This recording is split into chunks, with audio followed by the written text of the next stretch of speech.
విదేశాలలో చదవాలనేది మీ కోరిక, కానీ చాలా సందేహాలు. వీటన్నిటికీ ఫుల్ స్టాప్ పెట్టి మీ డ్రీమ్స్ ఫుల్ఫిల్ చేసుకోండి. Contact Videsh consults. నమస్తే, నేను Kavitha. Welcome to I dream news. తెలంగాణలో పొలిటికల్ హీట్ పెరుగుతోంది. అయినప్పటికీ కూడా పిక్చర్లో క్లారిటీ కరువు అవుతోంది. ఒకవైపు బీఆర్ఎస్, మరోవైపు కాంగ్రెస్, ఇంకొక వైపు బీజేపీ. ఈ మూడు పార్టీల్లో అందరికంటే ముందు ఉన్నది ఎవరు? ఏ పార్టీలో కన్ఫ్యూజన్ ఉంది? ఏ పార్టీ సైలెంట్గా ఉంది? ఎందుకని ఇలాంటి విచిత్రమైనటువంటి పరిస్థితి తెలంగాణలో ఎంపీ ఎలక్షన్స్ నేపథ్యంలో నెలకొని ఉంది? మనతో పాటుగా ఉన్నారు పొలిటికల్ అనలిస్ట్ ప్రకాష్ గారు. ప్రకాష్ గారు, నమస్కారం అండి.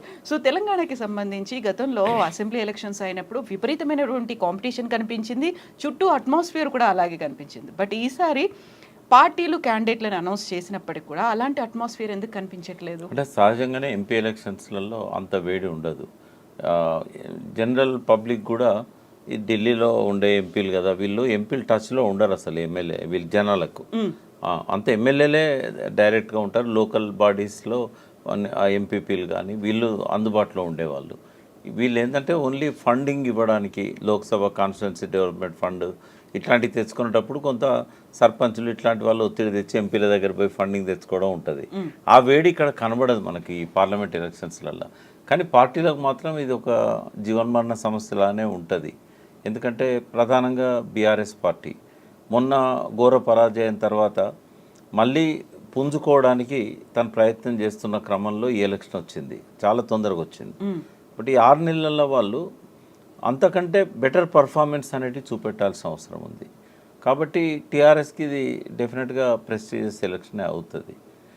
రెండవది ఏంటంటే బీజేపీ 400 సీట్లతో ఇవాళ వేరే వాళ్ళ అవసరం లేకుండా తన సుప్రీమసీని నిలబెట్టుకోవడానికి మోడీ గారు ప్రయత్నం చేస్తున్నారు.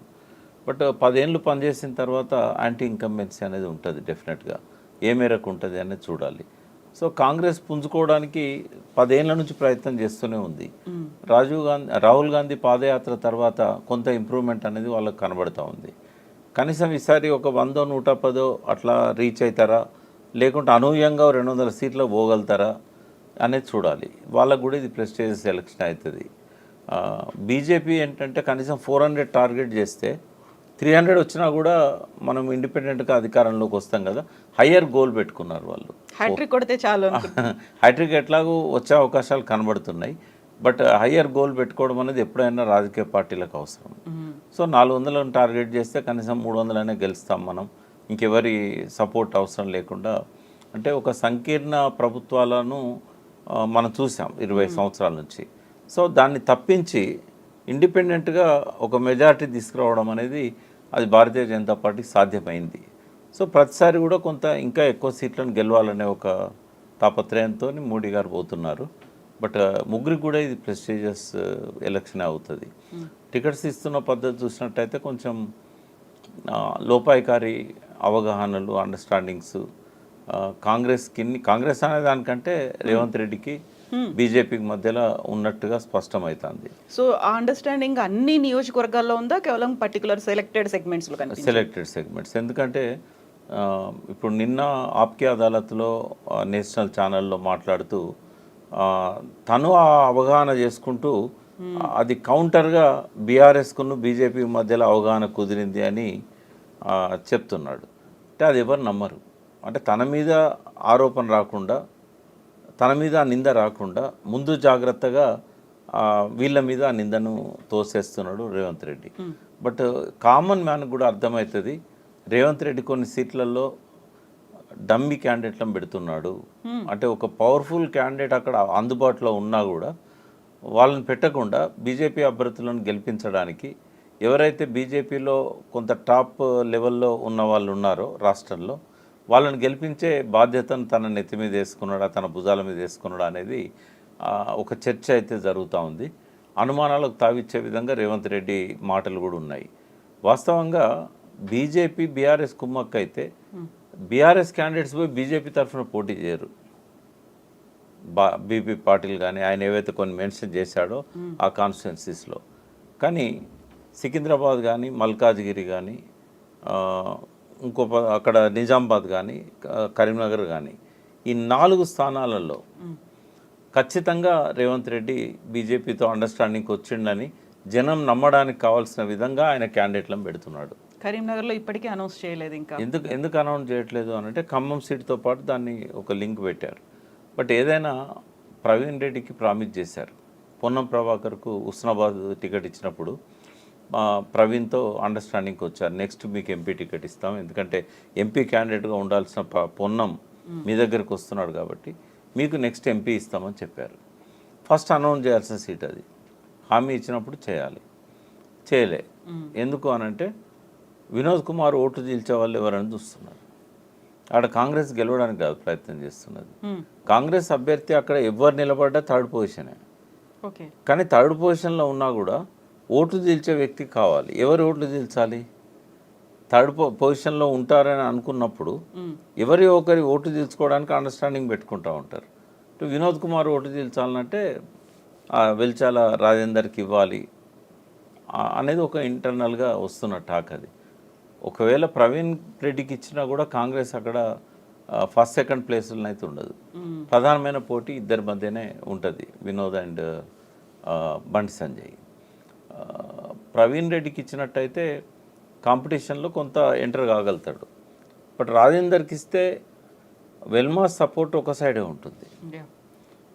వెల్మాలో కొంత ప్రాతినిధ్యం ఉన్న కాన్స్టిట్యున్సీ అది. చాలాసార్లు ఆ సీట్లో వెల్మా గెలవడం అనేది మనం చూసాం. బండి సంజయ్ వచ్చేదాకా అక్కడ ఒకసారి పొన్నం ప్రభాకర్, ఒకసారి బండి సంజయ్ గెలిచారు. బట్ చాలాసార్లు అక్కడ చొక్కారావు గారు ఇట్లా అంటే దాన్ని బట్టి మనం ఒక అంచనాకు రావచ్చు. ఒకవేళ రాజేందర్కే ఇచ్చినట్టయితే ఇది పరోక్షంగా బీజేపీకి ఉపయోగపడేది. ఇక్కడ ఈటెల రాజేందర్ దగ్గర కూడా ఏంటంటే ఏమాత్రం ఆలస్యం చేయకుండా వెంటనే తాండూరు నుంచి తీసుకొచ్చి సునీత నిలబెట్టారు. ఆమె జిల్లాలు వేరైన తర్వాత రంగారెడ్డి జిల్లాకు జిల్లా పరిషత్ ఉంది, అంతకుముందు కామన్గా ఉన్నప్పుడు. అయితే ఇప్పుడు ఆమె అవుట్డేటెడే ఇక్కడ మేడ్చల్ మల్కాజ్గిరిలో. ఈ 7 నియోజకవర్గాల్లో కూడా ఆమెకు పెద్దగా ఆమెను గుర్తుపట్టే వాళ్ళు కానీ ఆమెకు సపోర్ట్ చేసే క్యాడర్ కానీ ఏదీ లేదు. వాళ్ళ ప్రాతినిధ్యం అంతా కూడా కోడంగల్, వికారాబాదు, తాండూరు ఆ ఏరియాలో ఎక్కువగా ఉంటుంది. చేవెళ్ళ నుంచి పైకే ఉంటుంది. తీసుకొచ్చి ఏకంగా ఇక్కడ మల్కాజ్గిరిలో నిలబెట్టడం అనేది ఇది రాజేందర్ను సపోర్ట్ చేయడమే అనేది డమ్మీ క్యాండిడేట్ పెట్టారు అనేది. సో అదొకటి. తర్వాత అరవింద్ ఆశ్చర్యం ఏంటంటే అక్కడ కొన్ని ప్యాకెట్స్లలో నేరుగా కాంగ్రెస్ ఎమ్మెల్యేలే చెప్తున్నారు, పేర్లు చెప్పలేను, బట్ మీరు ఈసారి బీజేపీకి చేయండి. ఒక దగ్గర అయితే ఆశ్చర్యం ఏంటంటే ముస్లిమ్స్ ఉన్న ప్యాకెట్లకు కూడా పోయి బీజేపీకి ఏమని చెప్తున్నారు అక్కడ ఉన్న కాంగ్రెస్ ఎమ్మెల్యే, ఎలక్టెడ్ ఎమ్మెల్యే. అంటే ఎందుకు అని అంటే కాంగ్రెస్లో ఇంటర్నల్గా జీవన్ రెడ్డి కరీంనగర్ జిల్లా వాడు ఇప్పుడు ఎంపీ టికెట్ని అడ్డం పెట్టుకొని వచ్చి ఇక్కడ పెత్తనం చేస్తాడు నిజామాబాద్లో. అంటే వ్యక్తిగతంగా వాళ్ళ మధ్య ఉన్న వైరుధ్యాలతోని చేస్తున్నారా లేకుంటే పైనుంచి ఇన్స్ట్రక్షన్స్ ఉన్నాయా అనేది చూడాల్సిన అవసరం ఉంది. సో అక్కడ కూడా అరవింద్కు సపోర్ట్ చేస్తున్నారు. అది క్లియర్గా ప్రజల్లో కూడా ఒక డిస్కషన్ అయితే కనబడుతూ ఉంది. పర్టికులర్గా బోధన్ లాంటి నియోజకవర్గాల్లో ముస్లిమ్స్ ఎక్కువగా ఉన్న కాడ కనబడుతూ ఉంది. ఈ 3 నియోజకవర్గాలు. సికింద్రాబాద్లో ఏంటంటే బొంతు రామ్మోహన్కు ముందు అష్యూరెన్స్ ఇచ్చారు. ఇచ్చిన తర్వాతనే ఆయన పార్టీలోకి వచ్చాడు. ఆయన పని చేసుకోమని కూడా చెప్పారు. ఆయన ఏర్పాట్లలో ఉండగా సడన్గా దానం నాగేందర్ని తెర మీద తీసుకొస్తున్నారు. ఇప్పటివరకు కూడా అక్కడ ఇవ్వలేదు. కిషన్ రెడ్డిని ఎట్టి పరిస్థితుల్లో గెలిపించాలనే స్ట్రాటజీ అనేది రేవంత్ రెడ్డి తీసుకున్నాడు అనేది. అంటే ఇవన్నీ కాంగ్రెస్లో ఇంటర్నల్గా కూడా ఈ వర్గపోరు అనేది మొదలైంది. ఖమ్మం సీటు విషయంలో అందరూ పట్టుబట్టారు. బట్ అక్కడ లాస్ట్కి ఎవరికి ఇస్తారు ఏందనేది తెలియదు. రేవంత్ రెడ్డి కొంత పైన మాట్లాడుకొని స్వతంత్ర నిర్ణయాలు తీసుకుంటున్నాడు. అది కొంత వీళ్లకు కంటగింపు ఉంటుంది. ఒక వర్గపోరు అయితే ఈ పార్లమెంట్ ఎలక్షన్ సందర్భంగా కాంగ్రెస్లో మొదలైంది. తను సేఫ్ సైడ్ ఉండటం కోసం బీజేపీతో కూడా ఒక అండర్స్టాండింగ్కి ఇంటర్నల్గా వచ్చి రేపు ఏదైనా జరగకూడని జరిగితే ఒక 10 మంది ఎమ్మెల్యేలు వెనక్కి తగ్గినట్టయితే రేవంత్ రెడ్డి ప్రభుత్వం పడిపోతుంది. అయితే రేవంత్ రెడ్డి కాంగ్రెస్ పార్టీని తనకు తను త్యాగం చేసి కాపాడే అంత గొప్ప లాయల్టీ ఆయనకేం లేదు. ఎందుకంటే ఆయన కాంగ్రెస్లోకి వచ్చిందే 10 ఏళ్ళు కూడా కాలేదు.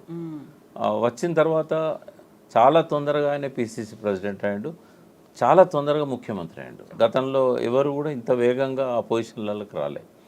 ఆయన మొదటి నుంచి దృష్టి ముఖ్యమంత్రి పదవి మీదనే ఉంది తప్ప ఏ పార్టీ నుంచి కావాలనేది కాదు. ఏ పార్టీ ద్వారా ముఖ్యమంత్రి అయ్యే అవకాశం ఉంటే ఆ పార్టీ ద్వారా పోదామనేది. అంటే ఆయన లాయల్టీ పార్టీలకు కాదు, ఆయన లాయల్టీ పదవికి. కాబట్టి ఆ పదవిని కాపాడుకోవడానికి ఏ పార్టీలోకైనా పోతాడు ఆయన. సో కొంతమంది టీఆర్ఎస్ నుంచి ఎమ్మెల్యేలు కాంగ్రెస్లో పోతారని చెప్పి మాట్లాడుకున్నారని, తరచు కలుస్తున్నారని చెప్పి తెలిసిన తర్వాత కూడా వాళ్ళని పార్టీలోకి తీసుకోవడం లేదు. రేపు పార్లమెంట్ ఎన్నికల రిజల్ట్స్ తర్వాత కాంగ్రెస్లో కనుక ఈయనకు ఇబ్బందికరమైన పరిస్థితి ఎదురైనప్పుడు ఇందులో ఉన్న ఎమ్మెల్యేలను కూడా తనతో పాటు బీజేపీలోకి తీసుకెళ్ళగలిగితే ఎంత లేదన్నా కాంగ్రెస్లో ఒక 20-25 మంది తనతో ఉంటారు. టీఆర్ఎస్లో కూడా 20 మందో 10 మందో ఆయనతో వచ్చినట్టయితే కొంత బీజేపీ ఎమ్మెల్యేలను కూడగట్టుకొని మజ్లిస్ను ఆబ్సెంట్ ఉండమని చెప్పి, ఎందుకంటే మజ్లిస్ రేవంత్కు ఇప్పుడు అధికారంలో ఎవరుంటే వాళ్ళకి దగ్గర ఉంటారు. కాబట్టి తను బీజేపీ నుంచి అయినా రేపు ముఖ్యమంత్రిగా కొనసాగాలనే ఆలోచనతోనే ఆయన ఉండే అవకాశం ఉంటుంది. బట్ ఆ ప్లాన్ బి అనేది అవసరమైనప్పుడు ఆయన ఉపయోగిస్తాడు. ఆ మేరకు హైకమాండ్తోనే మన ఒక అండర్స్టాండింగ్లో తను ఉన్నాడా? ఈ విమర్శలు ఎక్కువ కాంగ్రెస్ నుంచే వస్తున్నాయి. మొన్న సస్పెండ్ అయిన జడ్సన్ ఆయన ఇంకా కొంతమంది కూడా ఈ ఆరోపణలు చేశారు. ఆయన బీజేపీలోకి వెళ్ళడం ఖాయం పార్లమెంట్ ఎలక్షన్స్ తర్వాత. ఒక అవకాశం అయితే ఉంది, మనం దాన్ని రూల్ అవుట్ చేసే పరిస్థితి లేదు. తర్వాత ఆయన మాట్లాడే భాష ఏం మారడం లేదు.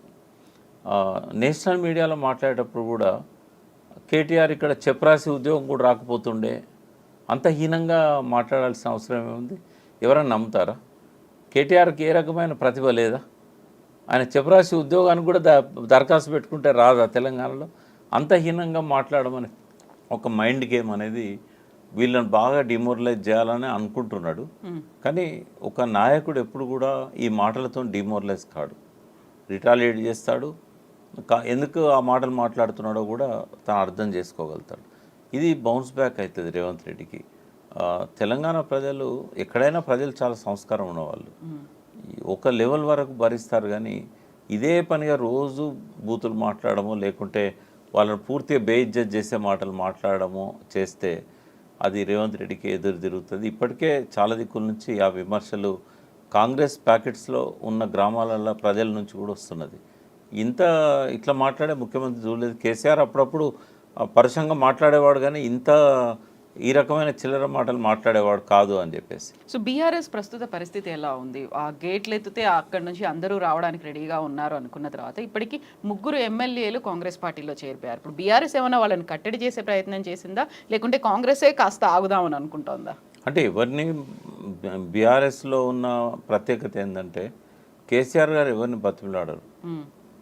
ఇట్లా నేను కొంతమంది మన యూట్యూబ్ ఛానల్స్లలో పార్టీ పైన విమర్శలు మొదలుపెట్టిన వాళ్ళను ఇంకా వేరే పార్టీలలో పోకముందే ఓ 48 అవర్స్ 72 అవర్స్ వీళ్ళు పార్టీ మీద సన్నగా విమర్శలు మొదలు పెడుతున్నారు, వీళ్ళకి ఏమన్నా వేరే ఆలోచన ఉన్నట్టుంది, వీళ్ళని మనం పిలిచి మాట్లాడదాం అనేది కూడా లేదు బీఆర్ఎస్లో. అబ్జర్వ్ చేస్తారా? అయితే చేశాను నేను. కేసీఆర్ అబ్జర్వ్ చేస్తున్నారు, ఎవరెవరు నెగటివ్ గా మాట్లాడుతున్నారు. చాలా ఎక్కువగా ఆయన మనుషులతో మాట్లాడడం కంటే కూడా ఎక్కువగా ఆయన చేతిలో ట్యాబ్ ఎప్పుడూ ఉంటుంది. సోషల్ మీడియాను బాగా ఫాలో అయ్యే నాయకులలో కేసీఆర్ ఒకరు. వెంటనే ఇన్స్ట్రక్షన్స్ ఇవ్వాలి, ఇక్కడ ఈ కోణం నుంచి అపస్వరం వస్తున్నది, ఫలానా వ్యక్తి నెగిటివ్గా మాట్లాడుతున్నాడు, ఆయన పిలిచి మాట్లాడండి, మళ్ళీ ఆయన కూడా పోతాడేమో అనే ఇన్స్ట్రక్షన్స్ రావాలి.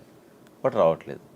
తర్వాత కొంతమంది వాళ్ళ అనుచరులు కూడా వాళ్ళ దృష్టి తీసుకొస్తారు, ఈ ఫలానా ఆయన కూడా కామెంట్. మొన్న తాడూరు శ్రీనివాస్ పోయాడు. శ్రీనివాస్ అంతకంటే ముందు ఒక యూట్యూబ్ ఛానల్కి ఇచ్చిన ఇంటర్వ్యూలో విమర్శ మొదలుపెట్టాడు. ఆయన మొదటి నుంచి ఉన్నవాడు, 2001 నుంచి ఉన్నాడు, ఎంబీసీ చైర్మన్గా చేశాడు. అట్టడుగు కులాల నుంచి వచ్చిన వాళ్ళు నిలబడమే కష్టము, అటువంటి వ్యక్తులను పోనీయకూడదు. బట్ ఆయన 2 days తర్వాతనో 3 days తర్వాతనో బీజేపీలో జాయిన్ అయ్యాడు. కనీసం ఆయన ఏ పార్టీ వైపు పోతున్నాడు? ఇప్పుడు కాంగ్రెస్ దిక్కు పోతే బీఆర్ఎస్కి పెద్ద నష్టం లేదు, కానీ బీజేపీ వైపు పోకుండా ఆపగలగాల్సి ఉండే, వాళ్ళని వీక్ చేయాల్సి ఉండే. ఈయన వీళ్ళకి ప్లస్సా కాదా అనేది పక్కకు పెడదాం, అవతల వాళ్ళకి ప్లస్ అవుతాడు అనుకున్న వ్యక్తులను కూడా కానియకూడదు. ఆ స్ట్రాటజీ కూడా బీఆర్ఎస్లో లేనట్టు కనబడుతూ ఉంది. బట్ అంటే రిపేర్ చేసుకునే మెకానిజం కానీ పోకుండా ఆపగలిగే ప్రయత్నాలు కానీ ఇవేవి కూడా జరగడం లేదు. కానీ కేసీఆర్ గారు ఎప్పుడైతే ప్రజల్లోకి వెళ్ళారో ఒక ఆశ అనేది వాళ్ళ లోపల చిగురిస్తుంది, మళ్ళీ టీఆర్ఎస్ లేస్తుంది. రేవంత్ రెడ్డి పద్ధతి చూస్తే ఇది ఎక్కువ కాలం కొనసాగేటట్లేదు. వాళ్ళని ఆపుతున్న ఏంటి అంటే బీఆర్ఎస్ అంటే కాంగ్రెస్ ఇచ్చిన హామీలు అమలు చేయడం లేదు, అమలు చేసే పరిస్థితి కూడా లేదు. కాబట్టి ప్రజలు రియాక్ట్ అవుతారు. ఇప్పటికే ధాన్యం కొనడం మొదలుపెట్టారు. ఇప్పటికే 5-6 టన్నులు కొన్నారు. కొన్నప్పుడు నీకు 500 రూపాయలు మద్దతు ధర ఇస్తామని చెప్పారు కదా, ప్రతి క్వింటల్కి 500 రూపీస్ వడ్లకి ఇస్తామన్నారు. మరి ఎందుకు ఇవ్వడం లేదు? రెండవది, తడిసిన ధాన్యాన్ని కానీ నష్టపోయిన వాళ్ళకి కానీ పరిహారం కానీ ఏది ఇవ్వడం లేదు. తర్వాత పంటలకు నీళ్ళు అందక పంటలు ఎండిపోతూ ఉన్నాయి. కేసీఆర్ చెప్పేదాకా నీళ్ళే వదిలిపెట్టలేదు. ఈ ఫెయిల్యూర్స్ అన్నీ చూసిన తర్వాత పవర్ పోతూ ఉంది. ఆయన క్షణకాలమే పోతున్నది మళ్ళీ వస్తున్నది అని చెప్పినా కూడా ప్రజలు అనుభవిస్తూ ఉన్నారు. నాయకుల మీటింగ్లలో కూడా పవర్ పోవడం మనం చూస్తున్నాం. అంటే ఇవన్నీ రియాలిటీస్. జలాశయాల్లో నీళ్ళన్నీ అడుగంటినాయి, మేడిగడ్డను రిపేర్ చేయడం లేదు. అంటే కేసీఆర్తో పోల్చుకుంటారు. 10 ఏళ్ళు కేసీఆర్ని చూశారు, 9.5 సంవత్సరాలు. రేవంత్ రెడ్డిని చూసినప్పుడు ఆయన ఎక్కడ కూడా బిలో యావరేజ్ కూడా కనబడట్లేదు. ఆయన అప్ టు ద మార్క్ కాదు కదా, కనీసం యావరేజ్ లెవెల్ కూడా రాలేదు. ఇవన్నీ చూసినప్పుడు కేసీఆర్ ఉంటేనే బెటర్ ఉండే అనే ఫీలింగ్ అనేది వస్తున్నది. అయితే నాయకులు ఏం చేస్తారంటే ప్రజల్లో వస్తున్న మార్పులను గమనించి ఎక్కడుంటే సేఫ్ అని అనుకుంటారు వాళ్ళు. సో అక్కడ గ్రాఫ్ పడిపోతూ ఉంది. ఇక్కడ ఆయన జనంలోకి వెళ్ళిపోయాడు. కరీంనగర్లో కానీ, కరీంనగర్లో ఆయన మాట్లాడిన మాటలు కానీ ఇవన్నీ కూడా మళ్ళీ ఒక ఆశను, ఒక విశ్వాసాన్ని, నమ్మకాన్ని కలిగిస్తూ ఉన్నాయి. సో ఆల్రెడీ అన్ని స్థానాలకు టికెట్స్ డిక్లేర్ చేశాడు. సరే, అందులో కొన్ని తప్పులు ఉండొచ్చు, పొరపాట్లు ఉండొచ్చు. బట్ ఆయనకు గత్యంతరం అనేది లేక ఆ పరిస్థితుల్లో ఆ నిర్ణయాలు తీసుకున్నాడని అనుకోవచ్చు. బీఆర్ఎస్ కూడా ఆర్థిక సమస్యలు ఎదురైనాయి. ఇవాళ చాలామంది క్యాండిడేట్లకు వాళ్ళు చెప్తున్నది ఏంటంటే మీరు పెట్టుకోగలిగి మీ అంతట మీరు డబ్బులు పెట్టుకోగలితేనే రండి, ఆ శక్తి లేకపోతే వద్దు అని చెప్తున్నారు. వచ్చే వాళ్ళకు కూడా వీళ్ళు చెక్ చేస్తున్నారు నిజంగానే వాళ్ళు పెట్టుకోగలుగుతారా లేదా. అయితే అల్టిమేట్గా ఏమైందంటే బీఆర్ఎస్లో ఇవాళ డబ్బే ప్రధానమైంది. ఉద్యమకారులు, అనుభవం ఉన్న వాళ్ళు, గతంలో గెలిచిన వాళ్ళు ఇవేవి కూడా పరిగణలోకి తీసుకోవట్లేదు. పెట్టుకోగలుగుతారా లేదా, ఒకవేళ పెట్టుకున్న వాళ్ళు 3-4 ఉన్నప్పుడు మాత్రం ఇందులో మొదటి నుంచి ఉన్న వాళ్ళు ఎవరు అనేది ఒక క్రైటీరియాగా తీసుకున్నారు. వరంగల్ సుధీర్ కుమార్కి ఇవ్వడం అనేది డెఫినెట్గా అప్రిషియేట్ చేయొచ్చు. అంటే ఉన్న వాళ్ళల్లో కొంతమంది ఉద్యమకారులు పట్టుబట్టారు, చింతాస్వామి లాంటి వాళ్ళు. బట్ ఆయన జడ్పీ చైర్మన్గా ఉన్నాడు. సరే, పక్క కాన్స్టిట్యుయెన్సీ జనగాం నుంచి వచ్చాడు. జనగాం దీనిలో లేకపోయినా కూడా ఆయన జడ్పీ చైర్మన్గా ఉన్నాడు కాబట్టి ఇక్కడ ఈ నియోజకవర్గంలో ఆయనకు పాపులారిటీ ఉంది. సిట్టింగ్ జడ్పీ చైర్మన్ కూడా డాక్టరు బై ప్రొఫెషన్ కాబట్టి ఆయనకు సెలెక్ట్ చేశారు.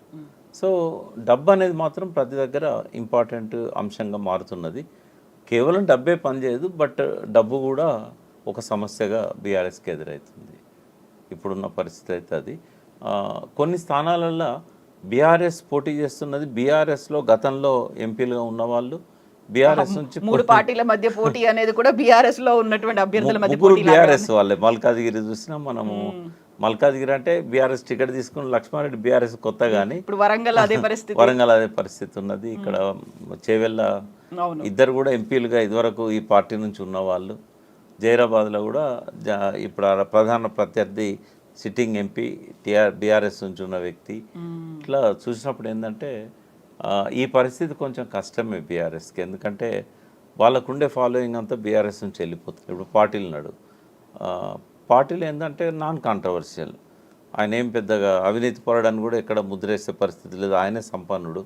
తర్వాత ఆ బసవ కమ్యూనిటీ ఏదైతే ఆ ప్రాంతంలో ఉందో వాళ్ళకు ఓట్స్ ఎక్కువ ఉన్నాయి జైరాబాద్ కాన్స్టిట్యున్సీలో.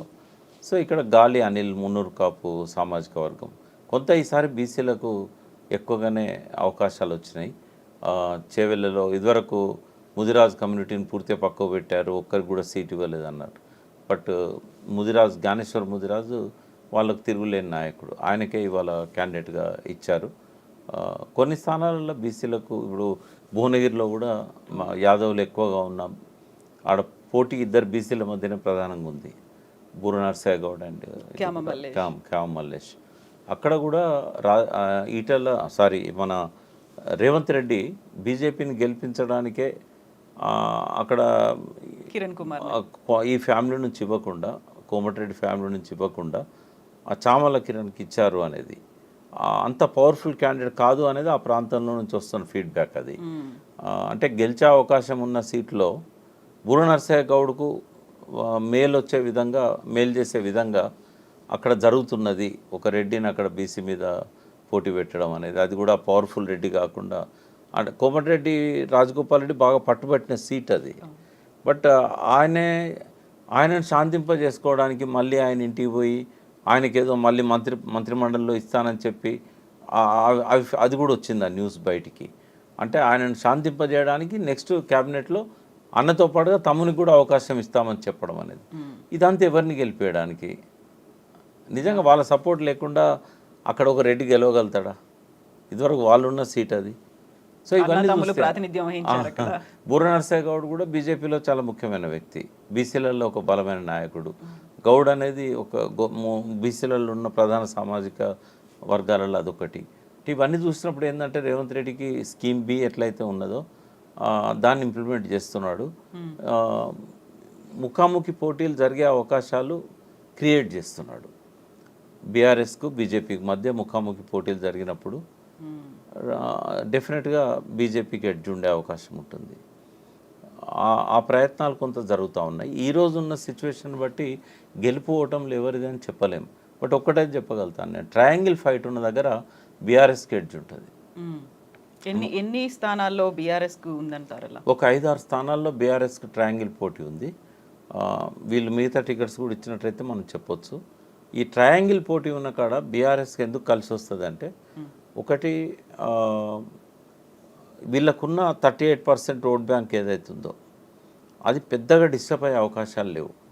రేవంత్ రెడ్డి గ్రాఫ్ కొంచెం తగ్గింది కాబట్టి కాంగ్రెస్ ఓట్లలో స్ప్లిట్ కనబడుతుంది. యూత్ సహజంగానే రేవంత్ రెడ్డి కాంగ్రెస్కు వేసిన వాళ్ళు మోడీ వైపు కొంత అట్రాక్ట్ అవుతున్నారు. మోడీ యూత్ను అట్రాక్ట్ చేయడానికి పెద్దగా ఆకర్షణీయమైన గ్యారంటీలు కానీ హామీలు కానీ వాళ్ళ మేనిఫెస్టోలో అయితే ఏం లేవు. కొన్ని గంటల క్రితమే వాళ్ళ మేనిఫెస్టో రిలీజ్ అయింది. అంటే గతంలో వారు ఇచ్చిన హామీలకు భిన్నంగా ప్రజల్ని పెద్ద ఎత్తున ఆకర్షించేది అయితే ఏమీ కనబడలే. ముద్రా లోన్ 10 లక్షల నుంచి 20 లక్షలు ఇవ్వడము, ఇట్లాంటి ఉపాధి కూడా ఖచ్చితంగా నేను ఇన్ని ఉద్యోగాలు ఇవ్వగలుగుతాను సంవత్సరానికి ఇంతమందికి అనేది ఎక్కడ కూడా చెప్పినట్లేదు. పూర్తిగా మేనిఫెస్టో టెక్స్ట్ అంతా అయిన తర్వాత దాని మీద మాట్లాడవచ్చు. బట్ ఆకర్షణీయమైన గ్యారంటీలు అయితే ఏమీ లేవు. తర్వాత బీజేపీ సాంప్రదాయానికి భిన్నంగా మోడీ గ్యారంటీలను వచ్చాయి. మోడీని మరి ఎప్పుడు వాళ్ళు ప్రధానమంత్రిగా మళ్ళీ డిక్లేర్ చేశారా? సిట్టింగ్ ప్రధానమంత్రి అయినంత మాత్రాన ఆయన తన పేరు మీద గ్యారంటీలు ఎట్లిస్తాడు? మేనిఫెస్టోనేమో బీజేపీది, గ్యారంటీలు ఏమో మోడీ ఎట్లిస్తాడు? ఇవన్నీ కూడా చర్చనీయాంశాలు. బట్ ఏది ఎట్లున్నా కూడా మోడీ ప్రభ కొంచెం తగ్గిందని చెప్పొచ్చు. యూత్ మీద కూడా ఇంతకుముందు అంత బాగా బలంగా ఏమీ పనిచేయడం లేదు. తర్వాత ఈ మధ్య కాలంలో సోషల్ మీడియాలో వచ్చిన కొన్ని యూట్యూబ్ ఛానల్స్ ఏవైతే అదే పనిగా మోడీ మీద కొన్ని వార్తలు ప్రసారం చేస్తున్నాయి. జర్మనీ నుంచి ధ్రువ్ రాటి కానీ పరకాల ప్రభాకర్ కానీ వాళ్ళు చెప్పే వాటిని ప్రజల లోపల కొంత ప్రభావం ఉంది, ప్రజలు నమ్ముతున్నారు. అంటే ఒక ఎగ్జాంపుల్, అంటే ఇంటలెక్చువల్ని కానీ విద్యావంతుల్ని కానీ కలిచివేస్తున్న ఒక పెద్ద తప్పు మోడీ చేసింది ఏంటంటే, ఎలక్షన్ కమిషన్ను ప్రతిసారి స్ట్రెంథెన్ చేయాలనుకుంటాం. ఎలక్ట్రానిక్ ఓటింగ్ మిషన్ల మీద అనుమానాలు ఎక్కువగా అవుతున్న పరిస్థితి. ఈ స్టేజ్లో అక్కడ చీఫ్ జస్టిస్ స్థానంలో సెలక్షన్ కమిటీ ఉంటుంది 3తో. ఈ సెలక్షన్ కమిటీలో చీఫ్ జస్టిస్ సుప్రీంకోర్టును తీసేసి హోమ్ మినిస్టర్ని పెట్టడం అనేది, తన క్యాబినెట్లో వ్యక్తిని పెట్టుకోవడం. మళ్ళీ ప్రతిపక్ష నాయకుడు ఒకరు ఉన్నా కూడా 2:1 రేషియో అవుతుంది. మెజారిటీ నిర్ణయం అక్కడ ప్రివేల్ అవుతుంది. అంటే ఏకపక్షంగా తన నిర్ణయాన్ని అమలు చేయడానికి ఈ మార్పు చేశాడు.